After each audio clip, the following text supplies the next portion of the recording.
Ok, el siguiente circuito nos pide aplicar las leyes de Kirchhoff para determinar la tensión marcada en el circuito como Vx. Observamos todos los elementos del circuito, nos damos cuenta de que tenemos una fuente de 60 voltios y justamente por aquí, entre estos elementos, entre la fuente y la resistencia de 8 ohmios que están en serie, circula una corriente de 5 amperios. De ahí tenemos una resistencia de 10, una de 4, una de 2, y nos piden hallar esta Vx de aquí que justamente pertenece a esta fuente de corriente de aquí que no sabemos cuánto vale. Entonces, inicialmente empezamos marcando los nodos del circuito. Tendremos un nodo aquí, nodo acá, y el nodo de tierra, ¿no? El nodo general, que en este caso vamos a elegir el inferior. Entonces, nos damos cuenta de que este nodo básicamente abarca todo esto, por lo tanto, estos dos elementos comparten el mismo par de nodos. Si comparten el mismo par de nodos, la tensión va a ser la misma. Por lo tanto, ¿qué va a ocurrir? Que la tensión Bx yo tranquilamente la puedo hallar en la resistencia de 2 ohmios. Porque al estar ubicados en paralelo, como ya mencionamos, es exactamente la misma. Lo siguiente básicamente sería polarizar cada elemento. Entonces colocamos más y menos, más menos, más menos y más y menos, indicando los sentidos respectivos de la corriente, ¿no? Entonces aquí vamos a tener una I de 10, le podríamos llamar. Acá vamos a tener una I de 4, no se repite nada más, así que no hay problema. Y este de aquí tranquilamente lo llamamos Bx. No hay ningún problema con eso, porque ya acordamos que están en paralelo. Entonces, bien, en primer lugar nos damos cuenta de que si ya nos dan una corriente de 5 amperios y tenemos el valor de una resistencia, básicamente podemos calcular la tensión en esa resistencia. Entonces la tensión en 8 ohmios va a ser igual a ¿qué? Si va de más a menos, cumple con la convención pasiva de signos. Si cumple con la convención pasiva de signos, sería 8 ohmios por el valor de la corriente de 5 amperios. Y esto nos da 40 voltios. Hay que recordar, ¿no? Básicamente la ley de Ohm, que la tensión es igual a la corriente por la resistencia, o la resistencia por la corriente, como ustedes lo quieran ver. Lo siguiente, aplicando la ley de Kirchhoff, ¿no? Básicamente, ¿qué nos dice? Que la suma, o bueno, la ley de voltaje de Kirchhoff, o la ley de tensiones de Kirchhoff, ¿qué nos dice? Nos dice básicamente que la sumatoria de tensiones alrededor de una malla es igual a 0. Entonces, bien, una malla o una trayectoria cerrada, ojo, nos referimos a que tiene que ser de forma algebraica, entonces no hay problema, ¿no? Colocamos una referencia, se me ocurre terminal de salida de los elementos para coger la fuente, ¿no? Como punto de referencia. Entonces sería 60 voltios menos el voltaje en 8 ohmios, que ya lo sacamos,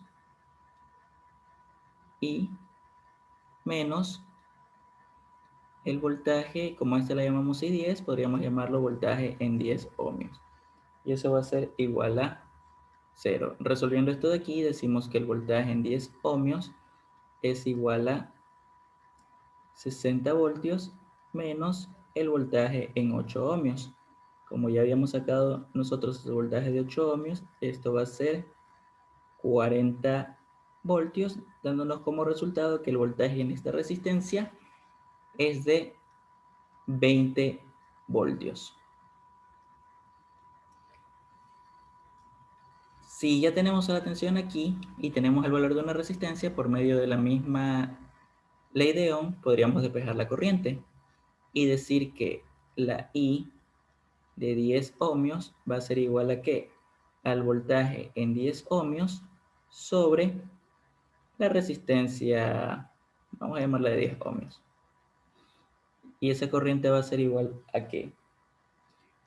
A 20 voltios sobre 10 ohmios, dándonos como resultado 2 amperios.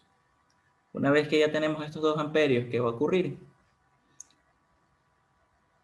Si tenemos que aquí ingresa una corriente de 5 y se divide acá en 2, podríamos calcular la corriente I4.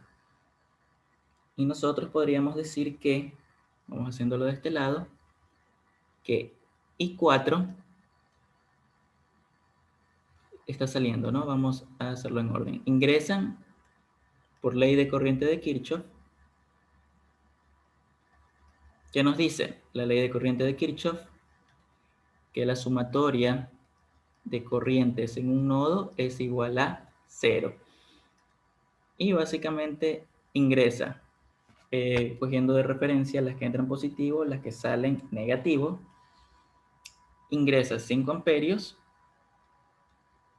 y sale, ¿quién sale? Sale menos, porque está saliendo, I de 10 ohmios, y sale menos I de 4 ohmios, y eso va a ser igual a 0. La sumatoria algebraica de corrientes que ingresan en un nodo es igual a 0. Y ojo con la palabra algebraico, ¿no? Importantísimo.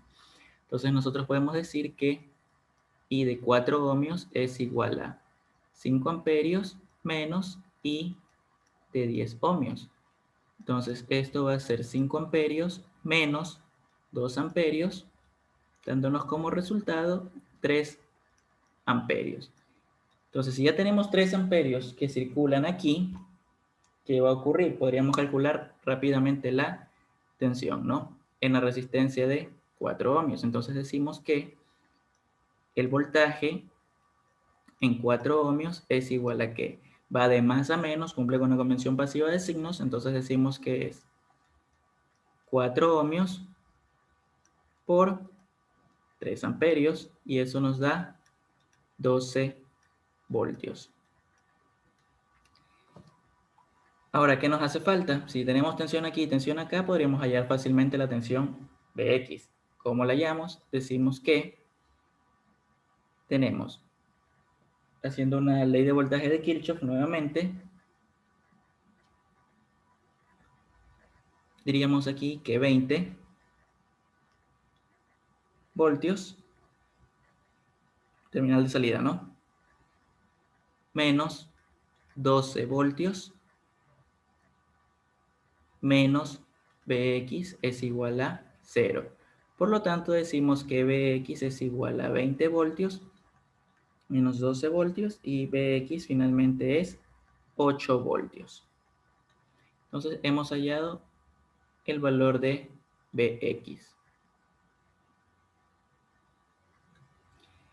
Si quisiéramos hallar de pronto el valor de la fuente de corriente que no la pide, pero sería interesante hallarla para poder realizar una simulación, simplemente aplicamos una ley de corriente de Kirchhoff en este nodo de aquí. Ingresa, vamos a hacerlo un asterisco, ingresa I4 y sale menos, y le podríamos llamar I de 2 ohmios, y ingresa también Ix, y eso es igual a 0. Por lo tanto, Ix, ¿a qué va a ser igual? Va a ser igual a I de 2 ohmios menos I4. Entonces decimos que I de 2 ohmios sería básicamente la tensión, en este caso 8 voltios, sobre la resistencia de 2 ohmios menos I4, e I4 nosotros calculamos que era I de 4 ohmios, me faltó eso, es igual a ¿qué? A 3 amperios. Por lo tanto, resolviendo esto nos da que esto es 4 amperios menos 3 amperios y esto da 1 amperio. No nos piden este dato, simplemente nuestra respuesta quedaría acá, ¿no? Ahora bien, si nosotros vamos al simulador, a Multisim, básicamente aquí he redibujado el circuito ya, indicando la fuente de 1 amperio para poder simular, y acá he colocado esta fuente de corriente para asegurarme de que circulen 5 amperios en esta resistencia de aquí, ¿no? Por motivos prácticos de simulación. Entonces vamos a colocar las puntas Vamos a colocar, se me ocurre, una punta aquí, en esta resistencia de 2, y vamos a colocar la misma punta de tensión acá, para comprobar que salen las mismas tensiones. Acá, bueno, si colocamos una punta de amperímetro, ¿qué vamos a saber? Vamos a saber que aquí van a circular 5 amperios, ¿no? Yo tengo problemas para colocar la dirección de la punta. Déjenme un segundo, creo que la puedo colocar aquí. Listo, entonces le damos a play. Y aquí efectivamente podemos ver, pues, ¿no? Nuestros 5 amperios circulando. Acá tendremos los 8 voltios y acá los 8 voltios, ¿no? Que como están en paralelo, básicamente es el mismo. Si calculamos la tensión aquí, tenemos nuestros 20 voltios, que precisamente se dan por aquí, ¿no? Lo ideal sería colocar un multímetro justamente aquí, para poder calcular la caída de tensión. Si le damos a play, vamos a ver qué ocurre, y ahí tenemos nuestros 40 voltios, ¿no? Entonces nuestra respuesta de forma analítica y en forma simulada es exactamente la misma. Muchas gracias.